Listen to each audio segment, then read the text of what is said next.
بسم الله الرحمن الرحيم طلب العلم فريضة على كل مسلم ومسلمة. أفرأيتم النار التي تورون أأنتم أنشأتم شجرتها أم نحن المنشئون.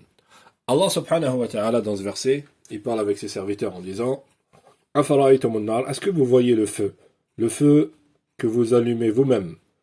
Vous prenez des pierres, en les frottant, ça fait des étincelles, et puis après, ça se transforme en feu.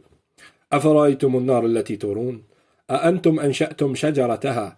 Est-ce que c'est vous qui avez créé cet arbre, ce bois avec lequel vous brûlez ce feu?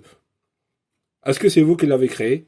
Ou bien c'est Allah qui a créé ce feu? Car pour faire un feu, il faut trois choses.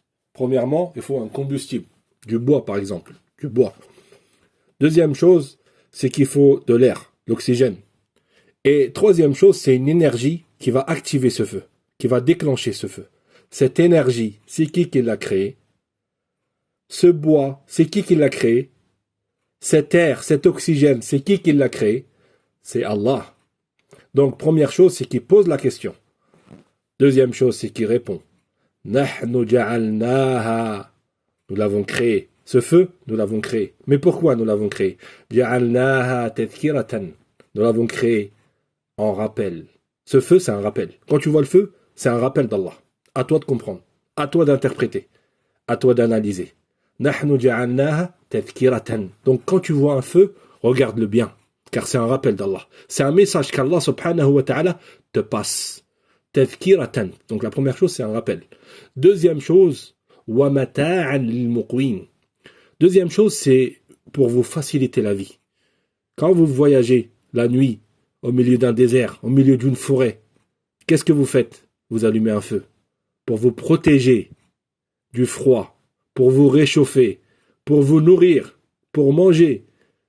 Et pour vous protéger d'un ennemi, des animaux sauvages qui pourront peut-être vous attaquer. Mais quand ils voient le feu, ils ont peur, ils font demi-tour. Tous les animaux, ils ont peur du feu. Les serpents, ils ont peur du feu. Les lions, les tigres, les ours, tous les animaux dangereux pour l'être humain, quand ils voient le feu, ils s'éloignent. Donc Allah l'a créé pour toi, pour te faciliter la vie. Mais la première chose, c'est pour te rappeler. Pour te rappeler, ayyuhal muslim, que tu es sur terre. Tu crains le feu. Tout le monde sur terre a peur du feu. Tout le monde sait que le feu, c'est un danger. C'est un danger, c'est un ennemi. Ce feu-là, il peut tuer, il peut exterminer. Il peut raser des villages en entier, des forêts, des montagnes.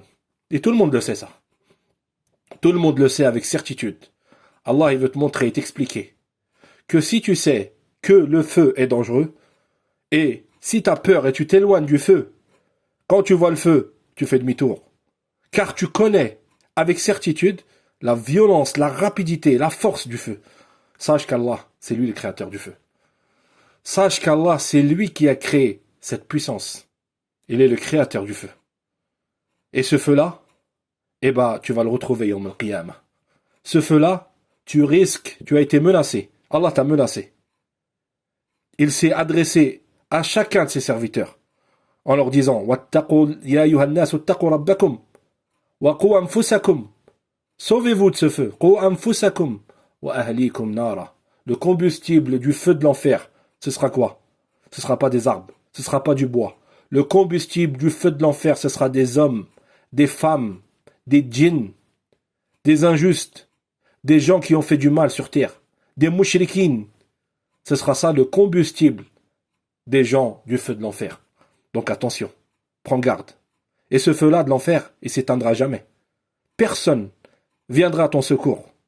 Personne sera là pour t'aider. Il n'y aura pas de pompiers. Il n'y aura pas de gens qui vont te secourir. Il n'y aura pas d'eau pour éteindre le feu. Mets-toi ça dans ta tête. Rentre ça dans ta tête. Sache que quand tu vois le feu, toutes ces choses, ces informations, ils doivent venir en toi. Rappelle-toi. Fais attention. Prends le chemin qui te mène et qui t'éloigne du feu de l'enfer. Le chemin qui te mène au feu de l'enfer, il est clair, net, précis. Alors fais attention. Et le chemin qui te mène au paradis, il est net, précis, clair. Le prophète sallallahu alayhi wa sallam a dit Kullukum yadkhulul jannah. Kullu ummati yadkhulul jannah. Tout le monde rentrera au paradis. Illa man aba. Sauf celui qui refuse. de rentrer au paradis. Alors les Sahaba, ils ont dit, qui est-ce qui refuse de rentrer au paradis, ya Rasulallah? قال من أطاعني دخل الجنة ومن عصاني فقد أبى. Celui qui m'obéit rentrera au paradis, et celui qui me désobéit rentrera en enfer, et il aura refusé de rentrer au paradis. Le hadith a été rapporté par l'imam al-Bukhari au Muslim selon Abu Huraira. وقل رب زدني علما